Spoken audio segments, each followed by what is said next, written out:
Assalamualaikum warahmatullahi wabarakatuh. Perkenalkan, nama saya Arya Mahesa dengan NIM 240170013 dari Universitas Teknik Informatika. Hari ini saya akan membawakan materi berjudul Konsep Kriptografi serta implementasinya baik metode klasik dan modern. Apa itu kriptografi? Kriptografi berasal dari bahasa Yunani, kriptos, yang berarti tersembunyi, dan grafein, yang berarti menulis. Kriptografi adalah ilmu yang mempelajari teknik-teknik mengamankan informasi seperti menjaga kerahasiaan data, integritas data, serta keabsahan data. Namun yang perlu kita ketahui adalah tidak semua informasi diamankan dengan menggunakan kriptografi.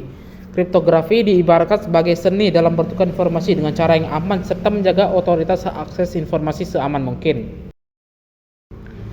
Ada beberapa tujuan dari kriptografi, seperti yang pertama, kerahasiaan. Tujuan kriptografi ini berfungsi untuk memastikan hanya pihak dengan otoritas tertentu yang berwenang untuk mengakses informasi melalui pesan email dengan adanya proses enkripsi yang hanya bisa dibaca oleh penerima yang memiliki kunci dekripsi. Yang kedua, integritas data. Kriptografi menjamin bahwa informasi tidak diubah atau dimanipulasi selama proses pengiriman atau penyimpanan sampai ke tujuan. Dengan ini, kriptografi memastikan bahwa data sampai ke penerima dengan keadaan benar dan sama tanpa adanya perubahan. Yang ketiga, autentikasi. Kriptografi berfungsi untuk memastikan autentikasi sumber informasi. Kriptografi, khususnya sertifikat digital, berperan penting dalam memastikan keaslian sumber informasi dengan cara di mana sertifikat digital di sini adalah dokumen elektronik yang mengikat identitas pemilik kunci publik dengan otoritas sertifikasi yang terpercaya. Otoritas sertifikasi bertanggung jawab untuk memverifikasi identitas pemilik kunci publik sebelum menerbitkan sertifikat digital. Informasi dalam sertifikat digital seperti nama, alamat email, dan masa berlaku sertifikat dapat digunakan untuk memverifikasi identitas pengirim pesan atau dokumen elektronik. Yang terakhir, non-repudiasi. Kriptografi berfungsi untuk mencegah pihak yang tidak berwenang melakukan pengiriman atau tanda tangan pada informasi. Tanda tangan digital juga dapat digunakan untuk memastikan non-repudiasi. Ada dua jenis kriptografi, yaitu kriptografi klasik dan kriptografi modern. Kriptografi klasik adalah bentuk awal dari ilmu kriptografi yang digunakan sebelum era komputer modern. Tujuannya sama seperti sekarang, yaitu menyembunyikan pesan agar hanya orang tertentu yang bisa membacanya. Namun pada masa itu, teknik yang digunakan masih manual, berbasis huruf atau angka, dan tidak melibatkan operasi matematis kompleks. Dalam kriptografi klasik memiliki dua kategori utama, yaitu cipher substitusi. Huruf-huruf dalam plaintext atau pesan asli diganti dengan huruf, angka, atau simbol lain sesuai aturan tertentu.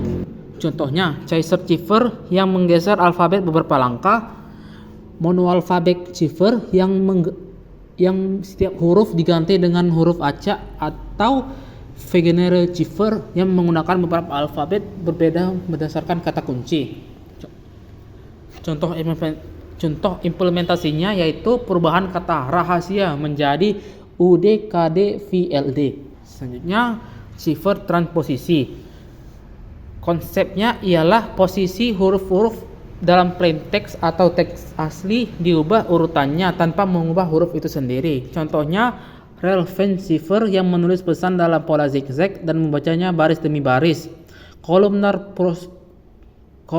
transposition yang menulis pesan dalam kolom dan membacanya berdasarkan urutan angka kunci, atau double transposition yang melakukan transposisi dua kali.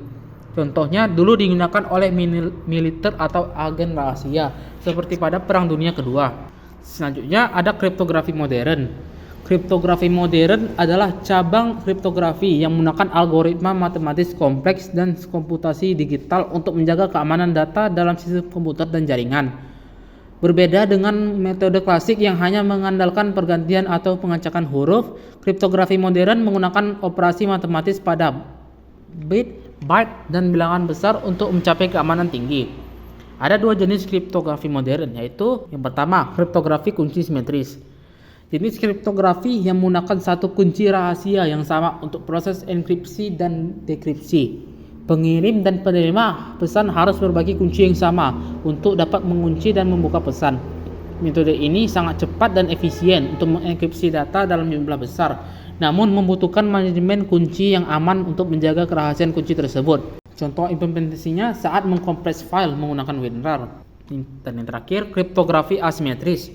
Sistem enkripsi yang menggunakan dua kunci terpisah yang terkait secara sistematis, sistem publik dan kunci privat. Kunci publik dibagikan secara bebas untuk mengenkripsi pesan atau memverifikasi tanda tangan, sedangkan kunci privat harus dijaga kerahasiaannya oleh pemiliknya untuk mendekripsi pesan atau membuat tanda tangan digital. Ada beberapa contoh algoritma asimetris yaitu RSA, Reverse Shamir-Adleman, ECC, Encryptic Curve Cryptography, DSA, Digital Signature Algorithm, Diffie-Hellman, dan terakhir Diffie-Hellman. Contoh pengaplikasiannya yaitu saat kamu mengakses situs dengan HTTPS, browser dan server menggunakan kriptografi asimetris untuk menukar kunci dengan aman dan membuat koneksi terenkripsi. Sekian penjabaran materi dari saya. Wassalamualaikum warahmatullahi wabarakatuh.